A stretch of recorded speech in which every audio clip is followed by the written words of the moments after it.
بالکل صحیح ہے. آپ کا کیا ایکسپیرینس ہے اس کے بارے میں؟ جو آپ نے ابھی بات کی کہ وہاں پہ میڈیکلی بھی اور ٹیکنیکلی بھی آپ 15 دن سے زیادہ نہیں رہ سکتے اور رہنا نہیں چاہیے، پھر بھی وہ آپ نے ابھی جملہ فرمایا پنجابی میں کہ ماں دا ویڑا بنا لیے، تو سر آپ کو کیا لگتا ہے کہ اتنی کیپیسٹی ہمارے دشمن میں بھی ہے کہ وہ بھی اس کو ماں دا ویڑا بنا سکیں؟ وہ آپ نے چند دن پہلے ایک شاید ڈرامہ بھی نشر کیا تھا یا میں نے بھی دیکھا تھا کہ وہاں پہ یہ انڈین فورسز جو وہاں پہ بھیجتے تھے ان کو ساتھ شراب دے کے بھیجتے تھے، رم دے کے بھیجتے تھے کہ وہ مدہوش ہو کے بیٹھے رہے. ٹھیک ہے، بالکل ٹھیک ہے. ان میں وہ جذبہ جہاد والا کام تو نہیں تھا، بالکل صحیح. لیکن وہ ان کو انٹاکسیکیٹ کر کے رکھا جاتا تھا. وہاں پہ رہنا آسان نہیں ہے، لیکن نو ڈاؤٹ ہمارا دشمن بھی ہمارے پلے کا تو ہے. وہاں پہ رکتے بھی رہے ہیں اور لڑتے بھی رہے ہیں اور ہمارے سے مار بھی کھاتے رہے ہیں. کئی جگہ پہ ان کو جیت بھی ملی because of the weather, because ان کی طرف سے گراؤنڈ ذرا کمفرٹیبل ہے. ہماری طرف سے بالکل سٹیپ چڑھائیاں ہیں جو انہوں نے سر کی ہیں.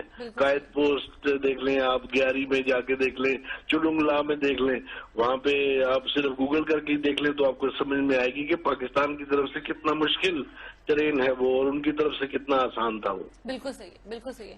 بہت شکریہ سر ہمارے ساتھ رہنے کے لیے.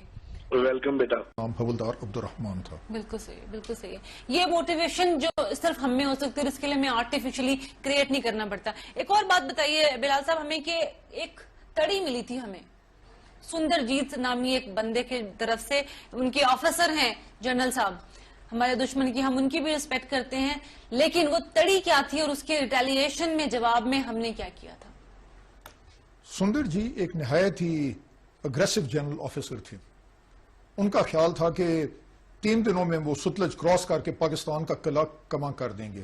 ان کا خیال تھا کہ پاک فوج اور باقی محکمے افغانستان میں اس برے طریقے سے متلوث ہیں کہ انڈیا اس موقع کا فائدہ اٹھا سکتا ہے. لیکن ان کی حسرتیں پوری نہ ہوئیں، نہ 1986 میں پوری ہوئیں، اور دوسرا انہوں نے چھوٹی موٹی کچھ گینز جو کی سیچن میں وہ بھی چمک آپریشن میں ہائی 22158 پہ جیسا کہ آپ کو پتا چلے گا ریورس ہوئی. جی جی بالکل صحیح ہے. اچھا ہیلی کاپٹر کا استعمال ہوا فرسٹ ٹائم، یہ ہمیں ابھی میجر اکرم صاحب نے بھی بتایا اور آپ بھی اس ڈسکشن میں تھے.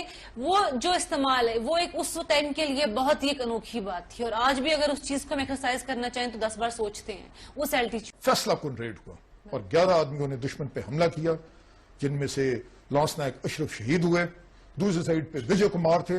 وجے کمار نے بھی ڈٹ کے مقابلہ کیا، لیکن ہم اس کے اسٹرانگ پوائنٹس اور کمزوریاں اچھے طریقے سے جانتے تھے. وہ دلیر افسر تھا، باہمت افسر تھا، لیکن لاپرواہ افسر تھا. اور جب حملہ ہوا وہ تیار نہیں تھا. اس کے آدمیوں کے ویپنز کاکڈ تک نہیں تھے. طوفان میں ہم نے حملہ کیا اور طوفان کی طرح ہم چلتے گئے، اور اللہ کے فضل سے اولن اس کے آدمی شہید ہوئے. ادھر پھر میں نے اعلان کیا تھا کہ اگر کوئی واپس جاتا ہے تو میں اس کو قیدی بھی نہیں لوں گا، یہ انسانی ہمدردی کے بنیاد پہ اس کو معاف کر دیا جائے گا. تو ایک آدمی اٹھا، وہ اسی طوفان کے اندر پیدل اس نے وڈرا کرنا شروع کیا. تو میں نے اپنے آدمیوں کو آرڈر دیا کہ اس پہ فائر نہ کریں، اور وہ نیچے گیا اور اس نے خبر دی. اور تقریباً 3 گھنٹے کے مقابلے کے بعد اس کے بعد تھوڑا سا ہم پیچھے راکس میں پوزیشن لی. میں نے یہ میجر حق کو آرڈر دیا جو کہ اس وقت آرٹلری پوزیشن میں تھے. تب لیفٹیننٹ ظفر میرے ساتھ آبزرور تھے، انہوں نے بھی اور میں نے بھی میجر حق کو کہا کہ وہ آرٹلری کا فائر کریں، اور اون لوکیشن پہ فائر ہوا. اور اس وقت اللہ تعالیٰ پہ ہم نے توکل کیا اور دشمن کا زیادہ نقصان ہوا. اور جو باقی مادہ چیز دشمن کی رہ گئی تھی، وجے کمار مر چکا تھا، 3 آدمی مر چکے تھے، انہوں نے خود ٹینٹوں کو آگ لگائی ہے، رسے کاٹے ہیں، اور وہ رائے فرار اختیار کی رات کے اندھیرے میں. بہت شکریہ سر، اپنی یہ چیزیں ہمارے ریئلی ریمارکیبل. لیکن 2 چیزیں آپ سے جاننا چاہیں گے سر، نیشنل لیول پہ انٹرنیشنل لیول پہ اس کا کیا امپیکٹ پڑا؟ نیشنل لیول پہ کیا امپیکٹ پڑا اور انٹرنیشنل لیول پہ کیا امپیکٹ پڑا؟